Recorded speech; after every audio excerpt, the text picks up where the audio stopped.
Lumos, are the noble and most ancient House of Black, where pure-blood supremacy meets family drama worthy of a Shakespearean tragedy. The Blacks weren't just any wizarding family, they were old money, old magic, and old grudges wrapped in emerald silk and serpentine pride.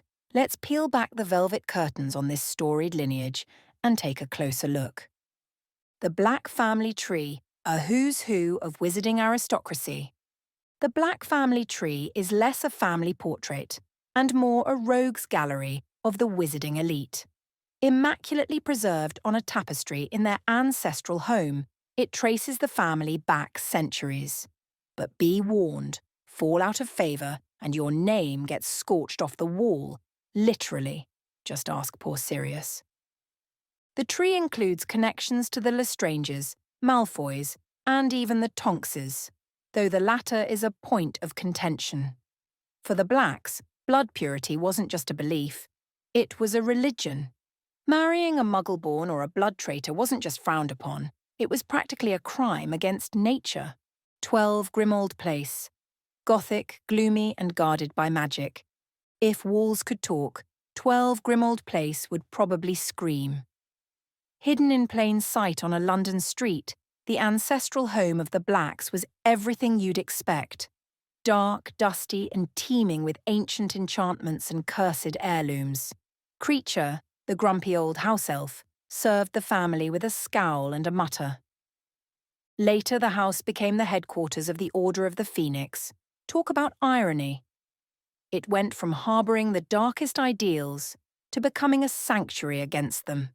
Pure-blood politics, friends, foes, and strategic family ties.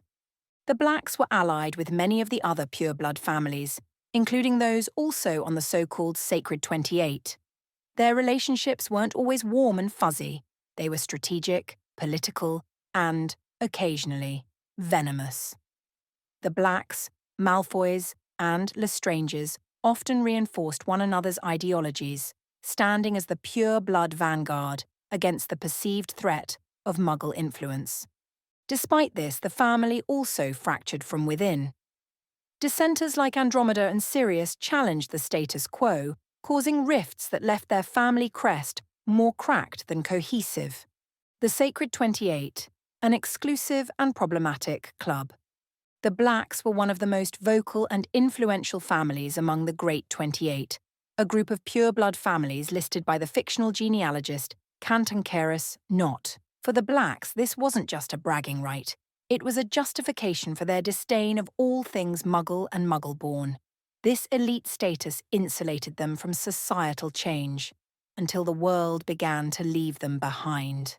House of Snakes, Slytherin Allegiance runs deep. As with many pure-blood supremacist families, Slytherin House at Hogwarts was practically the Black family's second home. The values of ambition, cunning, and elitism resonated with their worldview. With a few notable exceptions, cough Sirius cough, almost every known Black was sorted into Slytherin, where their legacy of manipulation and influence thrived. Andromeda Tonks, the rebel with a cause. Andromeda Black was the original black sheep.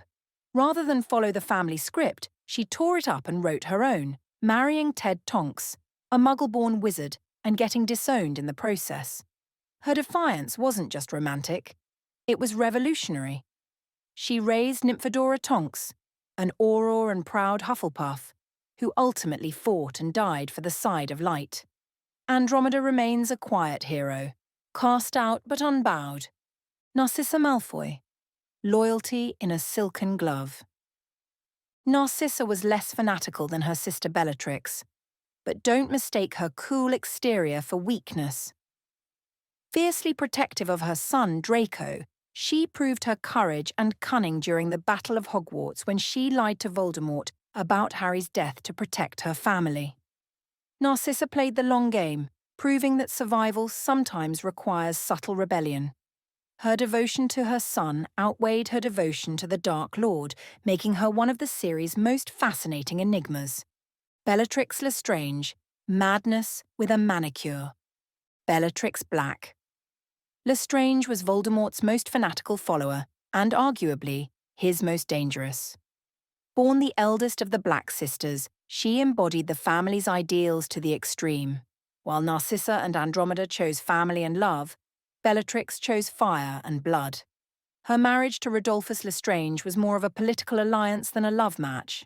Her true devotion was reserved entirely for the Dark Lord.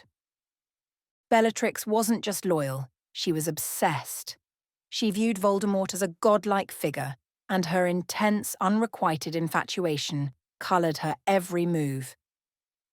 She took part in the torture of Frank and Alice Longbottom, an act so sadistic it landed her in Azkaban. Yet even there, imprisoned and soul-worn, she remained unrepentant.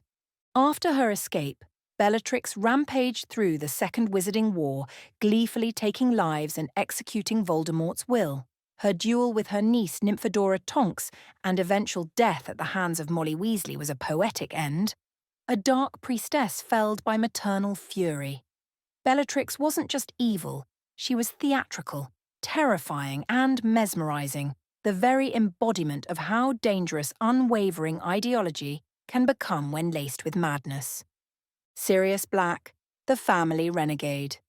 Sirius Orion Black was the original rebel without a wand holster. Born into the prestigious Black family, he was expected to uphold their elitist traditions. But from the moment the Sorting Hat placed him in Gryffindor, Sirius began writing his own story. He rejected his family's toxic values, replacing their cold pride with fierce loyalty to his chosen family. James Potter, Remus Lupin, and Peter Pettigrew. For a while at least. The Marauders were pranksters, but Sirius was the firebrand, brilliant, charismatic, and a bit reckless. After James and Lily Potter were murdered, Sirius was framed for their betrayal and thrown into Azkaban without a trial. His escape 12 years later was one of the most jaw-dropping moments in wizarding history. As Harry's godfather, Sirius was loving but tragically haunted by his past. He lived like a caged spirit in Grimmauld Place, surrounded by the remnants of the family he loathed. His impulsive streak eventually led to his downfall, killed by Bellatrix Lestrange during the Battle of the Department of Mysteries, vanishing behind the veil with more questions than closure. Sirius's life was a Greek tragedy in wizard robes, noble intentions, fatal flaws, and a hero's heart scorched by betrayal. He was proof that blood may run deep, but chosen bonds run deeper. Regulus Black, the unsung Slytherin hero. Regulus Black, the quiet younger brother of Sirius, was raised as the ideal Black heir, pure blood, Slytherin, and obedient. He joined the Death Eaters at a young age, eager to make his family proud and serve the cause he'd been raised to believe in. But Regulus's blind loyalty didn't last long. When he discovered the true horrors behind Voldemort's ambitions, especially the use of house elves like Kreacher to test the defences around a Horcrux, he had a change of heart. His disillusionment sparked a remarkable act of bravery that remained hidden from the world for years. In a move more Gryffindor than Slytherin, Regulus secretly stole one of Voldemort's Horcruxes, intending to destroy it. He left a false locket in its place with a message of defiance, signed only with his initials, R.A.B. He ordered Kreacher to escape and destroy the locket, sacrificing his own life in the process. Regulus never received the glory Sirius did. His story was buried in shadows, his heroism unknown even to his family. But in the end, he accomplished what few Death Eaters ever did. He recognized the evil he served and gave his life trying to undo it. Quiet, calculated, and ultimately courageous, Regulus proved that redemption isn't loud. It's quiet, deliberate, and often unseen. The Black family was a tangled web of brilliance, cruelty, loyalty, and rebellion. They were both architects of darkness and agents of its undoing, from the cursed halls of 12 Grimmauld Place to the battlefields of Hogwarts. The Blacks cast a long, complicated shadow over wizarding history. Love them, loathe them, or fear them. One thing's for sure, they'll never be forgotten. Nox,